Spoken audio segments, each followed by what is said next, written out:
It's time for the new releases for the month of March. I have 12 books categorized by genre.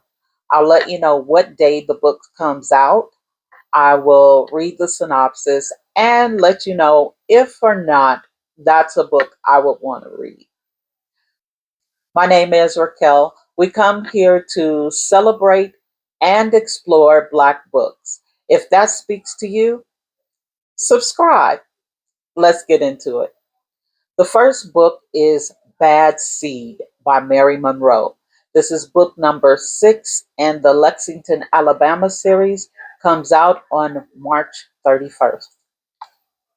It says, the daughter of a hardworking restaurant owner, Louise Brooks always sees the best in people and in helping them no matter how difficult her own life gets. She lives through tragic loss and working in the family business, even after enduring a failed marriage and raising a child. So she's delighted when she finds a best friend in Della Thornton, a woman struggling with bad breaks and unlucky romances. Many years later, when Louise's father and her prosperous second husband passes away, Louise takes Della in and gives her a role in the restaurant as it grows more successful than ever.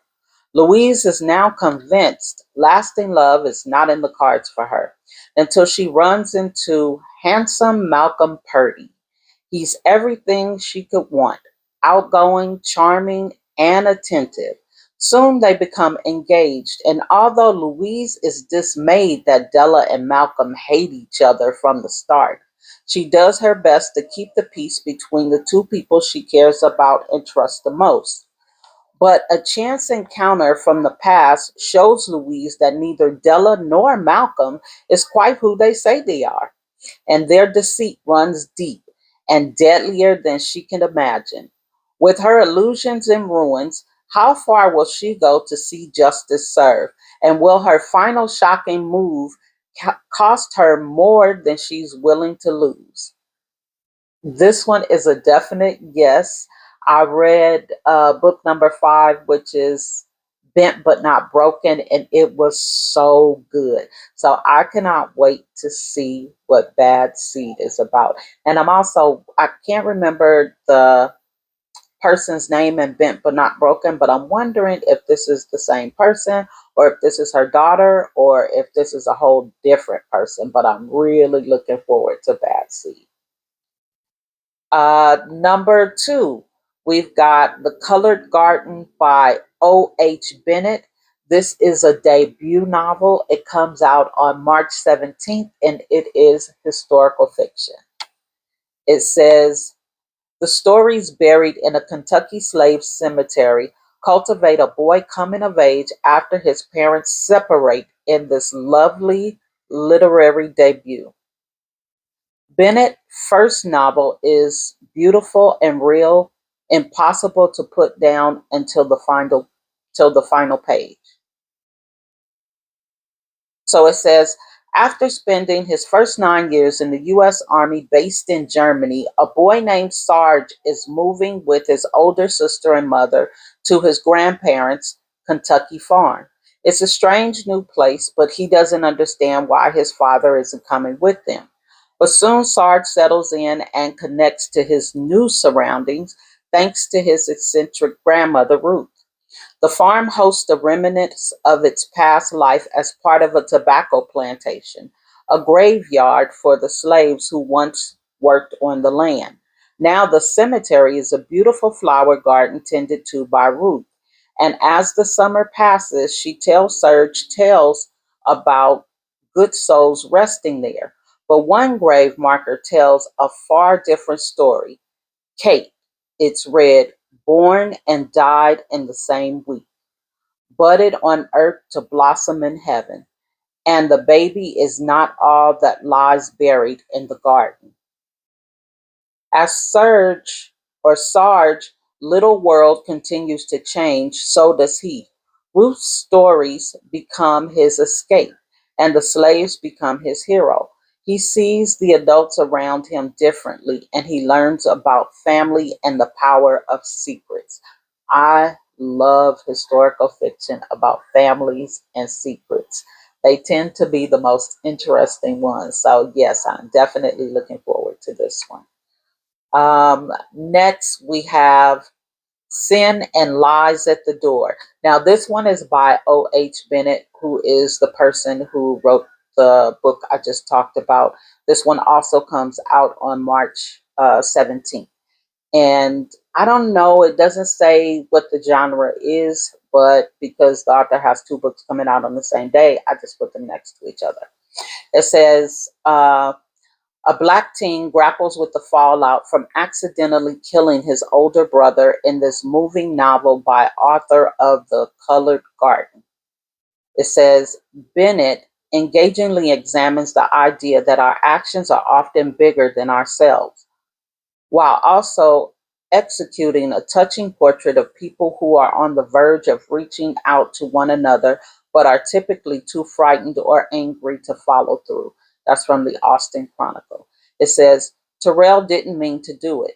Then the panic set in, and it feels so much easier to lie and to say a truck full of white boys shot his brother. Of course, he couldn't have predicted the tension that builds within his community in Evansville, Indiana, where there are near riots. His classmates make a public display of support. Then he watches in horror as innocent lives are endangered by vigilante anger. Unable to live with the guilt of his actions and the effects they have had on others, Terrell slowly comes to terms with the truth and what is done to his parents. But when he finally becomes honest about what happened, Terrell becomes a pariah, and his path to redemption will not be easy. Terrell and Tamara are wonderful characters whose complexity and self determination demonstrates Bennett's exciting talent. That was from Publishers Weekly. That one definitely sounds good. I'm interested in that one. The next one is called The Quarter Queen. It is by Kayla Hardy. It comes out on March 31st. This one is historical fantasy. It says, a riveting read that does not shy away from both the light and the dark aspects of supernatural. And that's from Essence. Most anticipated book of 2026. In 1843 New Orleans, a reigning voodoo queen is Marie Laveau, feared by her enemies and followers alike.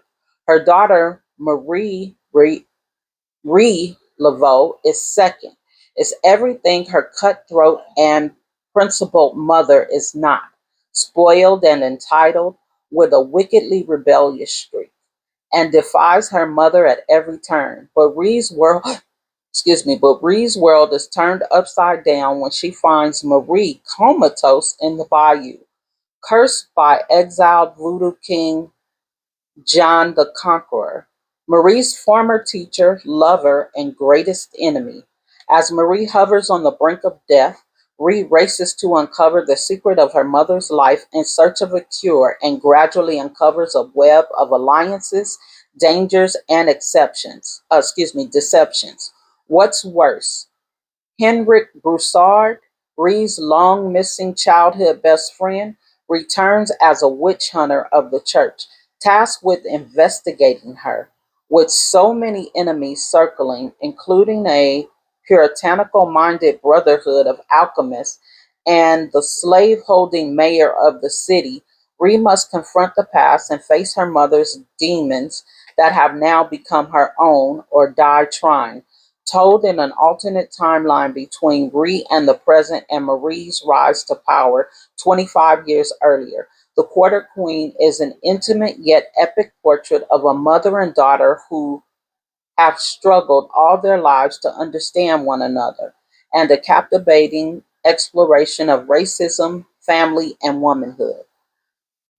Uh, Now, this one sounds good in a creepy sort of way.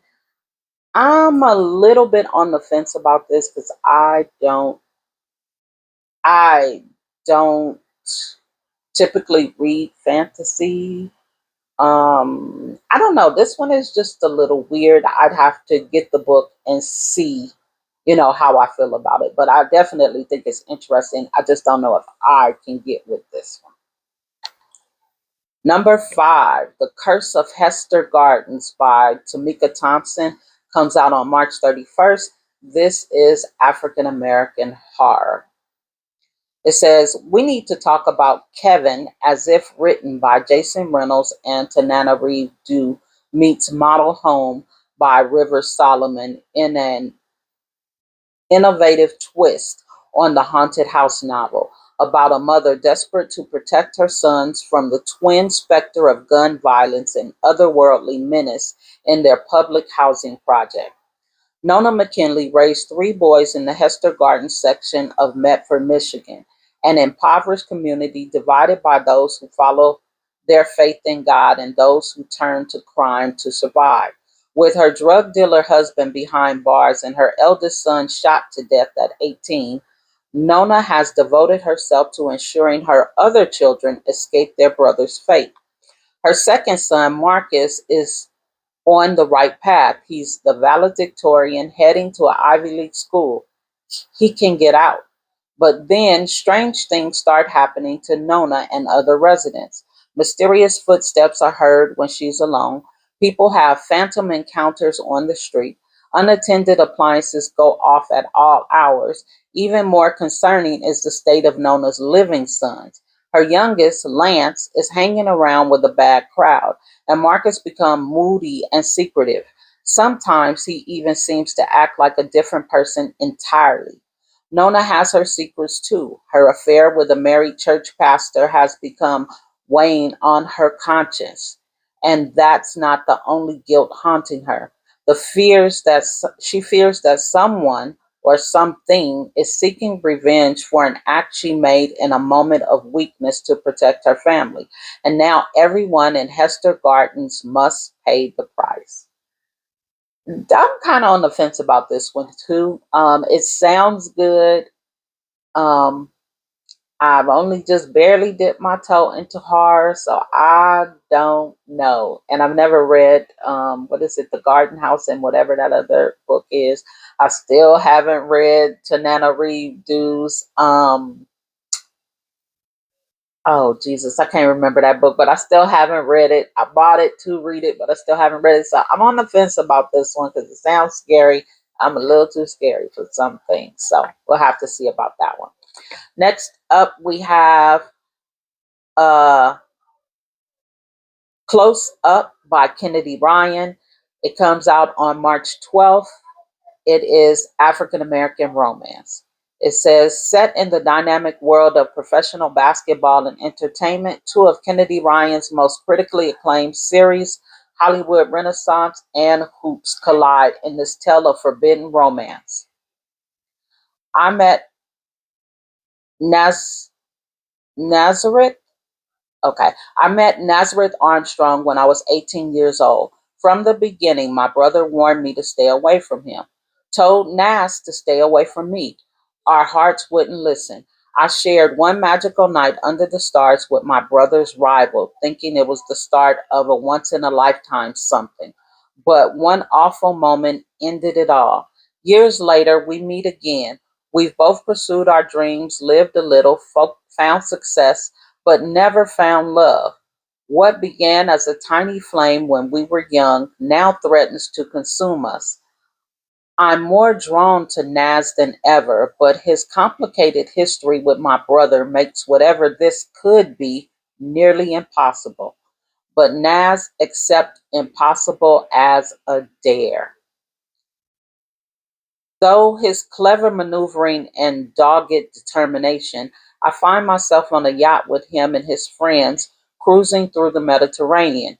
It's a whirlwind set ablaze, away from reality, surrendering to the tender heat of his touch. I forgot that everything could burn. Yeah, I'm really not into Kennedy Ryan. I did read the Skyland series, but every other book I've tried to read, I just couldn't get with it. So I'm not even gonna pretend like I'm gonna try.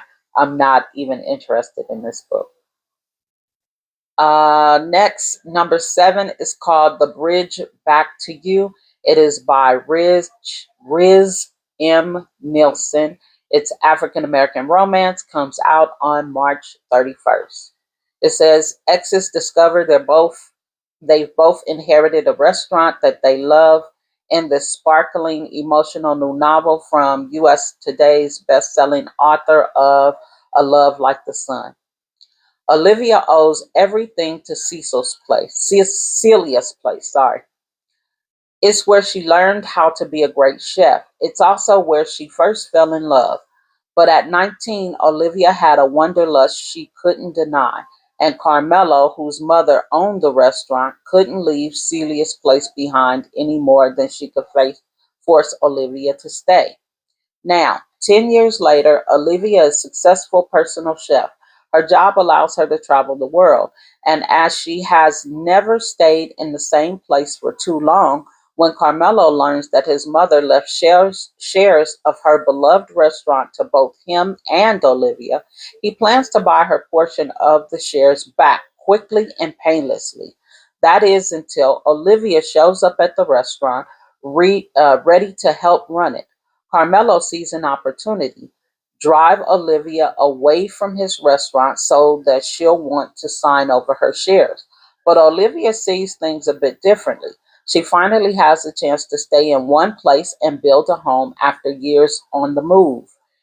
And perhaps now is the right time to explore whether that home can be with the one who got away.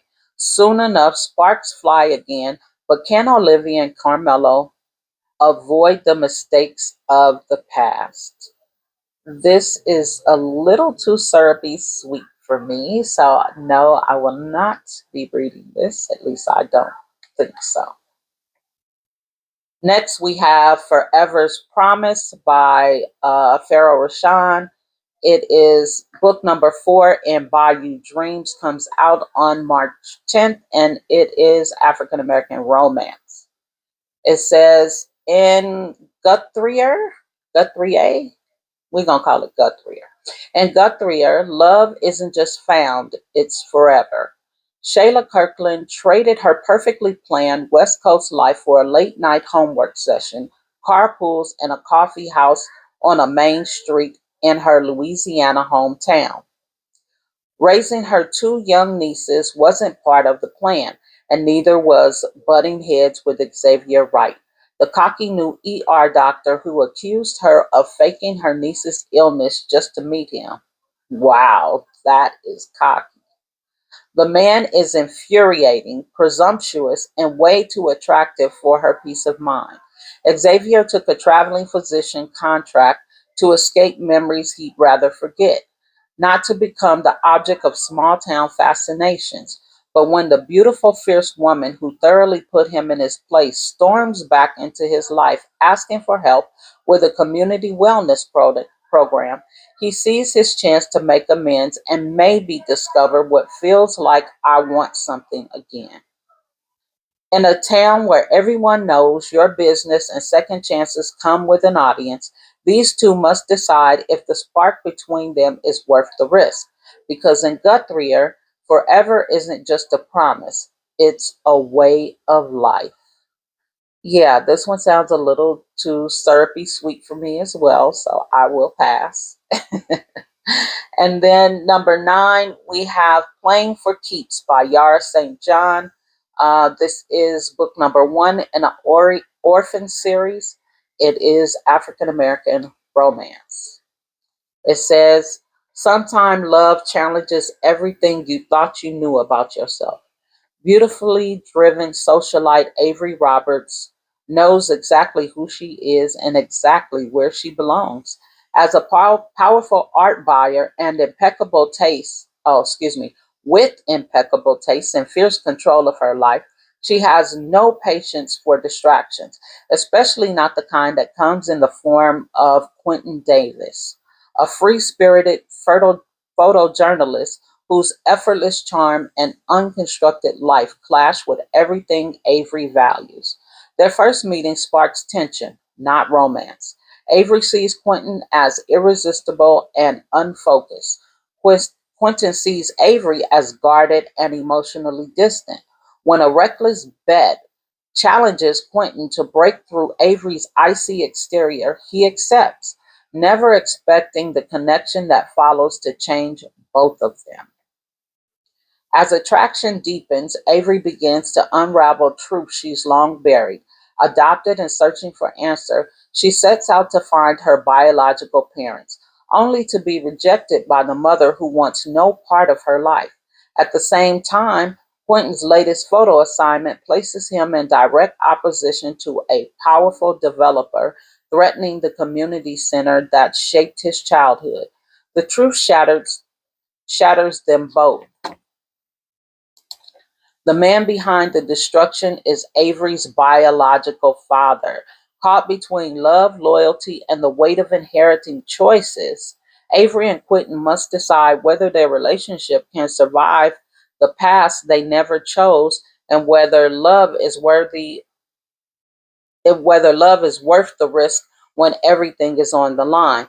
Playing for Keeps is a layered, emotionally resonant contemporary romance that explores love, identity, and the courage it takes to confront difficult truths, with richly drawn characters and a story rooted in authenticity. Yara St. John delivers a powerful love stories where connection is earned, vulnerability matters, and choosing love means facing the past head on. That actually sounds a little bit more my speed. So I don't know. This one is kind of a maybe. If I run across it or if I think about it, it's not going to be something that I write down to actually look up. But, you know, if I hear about it and it sounds good, maybe. Okay, number 10, which is Loco by T. Lynn, comes out on March 17th. This one is urban fiction. It says Mackay Matthews has built a name for himself in the streets and the studio. A gang member turned rising rapper with a reputation for being as reckless as he is talented. He's loyal to his crew, proud of his hustle, and unapologetically blunt. Change isn't something he's ever considered until he meets her. Diamond Scott has no patience for men who live fast and love carelessly. Between holding down a steady job and trying to keep her life on track while her sister spirals, she's learned the hard way that peace is priceless. Confident, grounding, and self assured, Diamond refuses to let anyone disturb her balance, especially a man like Mackay. But when their worlds collide, sparks fly in a ways that neither expect. Diamond challenges Mackay in a way no one ever has, forcing him to confront the parts of himself he's buried beneath the fame and chaos. And as he works to prove he can be the man she deserves, Diamond finds herself falling for the one person she swore she'd never give a chance. That sounds a bit. Oh, wait, I'm not even finished. I'm sorry. In a love story rooted in chance and resilience, Mackay and Diamond learn that sometimes the right person doesn't change your life. They may want, they make you want to change yourself. Yeah, I could get with this. I definitely can. I'll be looking for Loco.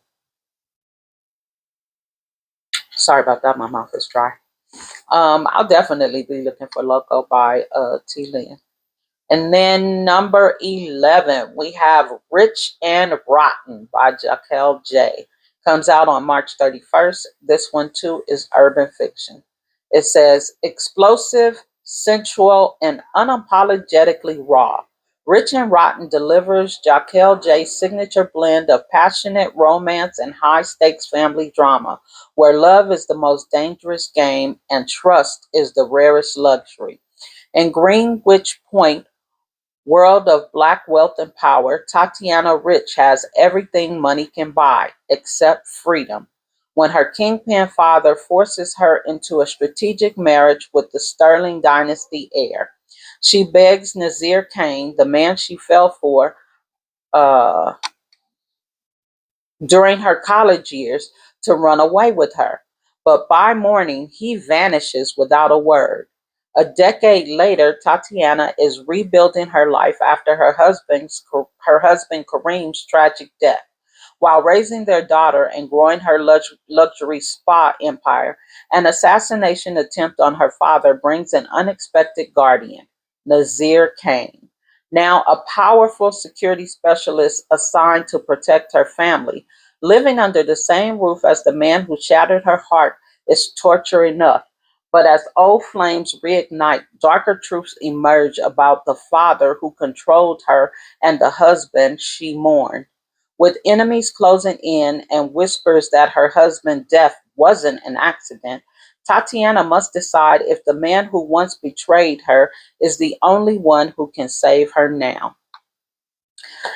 I like Jacqueline J. And what I don't like is fathers who give their daughters away for arranged marriages. This one is a maybe. I guess it just depends on how Jacqueline J writes it, but we know that her pen is lethal, so this one is still a maybe because I just don't like the idea of a father giving his daughter away like she's a property or, like she's a car or a house or something. Yeah, I can't get with that.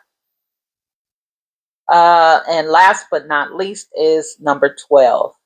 What Love Leaves Behind comes out on March 24th. It's by Martin L. Thomas, and this one is literary fiction. It says, when a young mother dies in childbirth, Nurse Edith Johnson, excuse me, number 12, last but not least, and it is called What Love Leaves Behind by Martin L. Thomas. It comes out on March 24th, and this one is literary fiction. It says, when a young mother dies in childbirth, Nurse Etta Harris feels an instant, undeniable connection to the newborn baby girl left behind. She believes the child, Storm, is meant to be hers, but belief isn't enough. With her husband uncertain and obstacles at every turn, Etta must decide how far she's willing to go to claim the family she longs for. Across the hospital, Darren Johnson faces an unthinkable future after losing his wife while becoming while welcoming their son Isaiah into the world. Welcomed by grief and responsibility, Darren must summon the strength to raise his son alone, even as his own heart struggles to mend. Years later, Storm and Isaiah's lives begin to intertwine in ways neither family could have imagined. What begins in shared loss grows into something fragile and unexpected, a bond shaped by shared resilience and the quiet hope that healing is still possible, but some secrets never heal. As Storm grows into adulthood, she must control. What the heck is this? What? Okay. As Storm grows into adulthood, she must confront her own painful truth. Sometimes love that saves you can shape you in ways you don't yet understand. And sometimes the bravest choice of all is learning that love should never come at the cost of who you are. What Love Leaves Behind is a deeply emotional, unforgettable story about motherhood, resilience, second chances, and the courage it takes to break free and choose a life and a love that heals. Perfect for readers who believe in the power of a chosen family, quiet strength, and love that finds its way home. That one sounds good. It's interesting. It is a maybe. So I think out of these 12 books, I think that I want to say maybe six of them sound interesting to me, and that I will likely at some point read them. And then out of the other six, I think two or three of them were maybes, and the other ones was just a flat out no, I'm not doing it. Let me know which one of these books sound interesting to you. Until next time.